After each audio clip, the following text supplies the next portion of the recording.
So we're going to talk. I'm going to ask her a couple of questions, and she would answer based on her journey, and she would share it with us.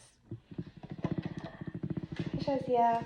Hey Sarah, how are you? Not bad. I'm going to start with the first question. What does managing lupus look like for you on a daily basis?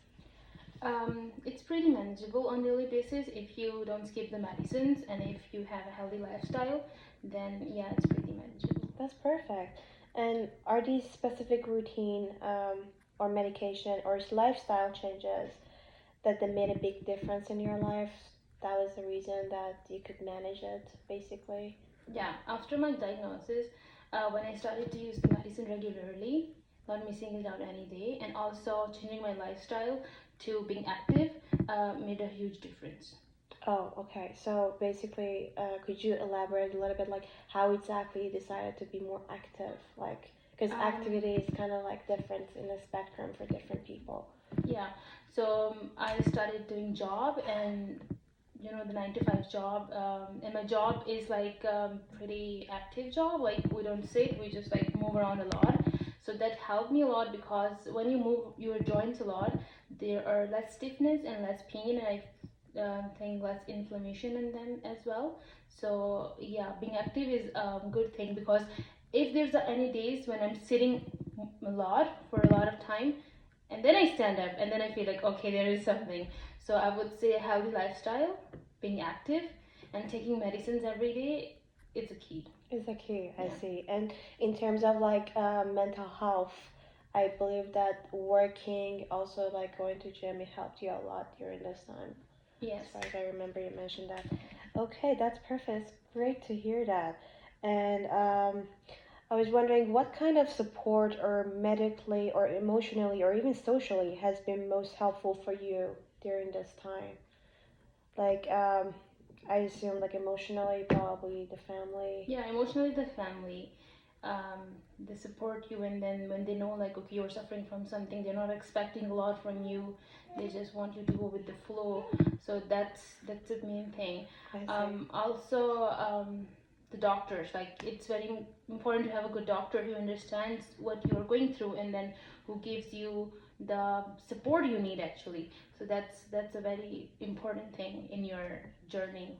I understand, yeah, because you were mentioning earlier about like a misunderstanding that some doctors they might have, or like they might think this is something else, but they don't listen to you at all. Yeah, Could you exactly. elaborate a little bit? Yeah, that's what happened with me.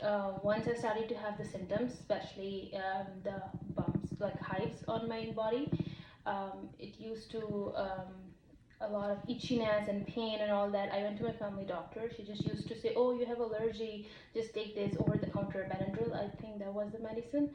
Just take that, and I was taking it. It taking months and months and months going on. I was saying, "Okay, but it's not going." She said, "Oh, it's just allergy. It has to be like this. You have to take the medicines and that all." One day I told her that no, just refer me to like someone specialist because I don't think so. It's what you're saying it is. Then I got referred to the allergy specialist, and then he took some tests. That was a good place because he took all the tests. I think the ANA test as well, which is like important for this, and that's how I got the diagnosis. Like, okay, this is what I have. Then I stopped that Benadryl which I was taking. It also has side effects. And then from there, I was referred to a rheumatologist, and then my journey started from there. I see. So at first you had problem with that, like some. Oh yeah, I would say almost a year. Oh my God. Doctors were not able to diagnose, and I was living with the symptoms. Oh my God, that definitely is very hard to Yes. not have a proper provider, to not listen to you properly, and like deeply understands like what exactly is going on with you, and you've been challenging for about a year to understand like what's going on. Exactly. Oh God. Okay. I was wondering, what do you wish more people understand about lupus? What I wish people understand is lupus is a condition you don't see because you don't have any visible symptoms. But if a person is saying that he's suffering from some conditions, or if he's having some pains and he's having lupus, you should understand what he's going through. You should be supportive. You should be like not tell him to do the stuff like he's not easy doing them, and then just be available for them, because some days they might be so tired, it's also a symptom. Some days they might not be able to walk properly, not sit properly. They're also resistant to cold as well. So just understand, just don't say, oh, you look fine, because no, externally you might look fine, but internally there's a lot going on. That's true, because personally, this happened to me before I started nursing school. I had no idea about lupus, even though I was in health science major. And I heard it from you. Then after that, someone like Gomez came up with the lupus, and I was like, oh my god, this is something very major. So I think like the awareness to community is very important. Some people they may not know what exactly it is at all. Exactly. And have you faced any challenges in accessing care or being taken seriously by healthcare professionals? I assume like you actually answered this since you Yeah. already mentioned your doctor Yeah. was not listening to you. So I'm just going to move on to the next question. What role do you think nurses and public health workers can play in basically providing care for lupus? I feel like the first thing is just listen to the patient when he's saying that I am suffering from something and this is something which is giving me discomfort.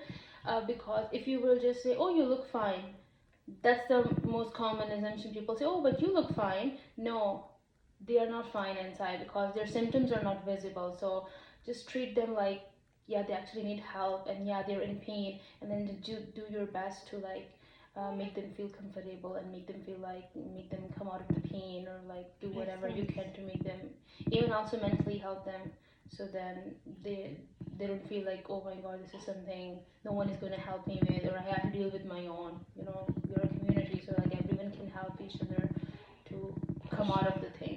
For sure. So you think like it would have been better if they were providing you with some resources for mental health? So it would have been much easier journey for you. You think if that's a yeah. Yeah, I think like at the start I was getting all the treatment medicine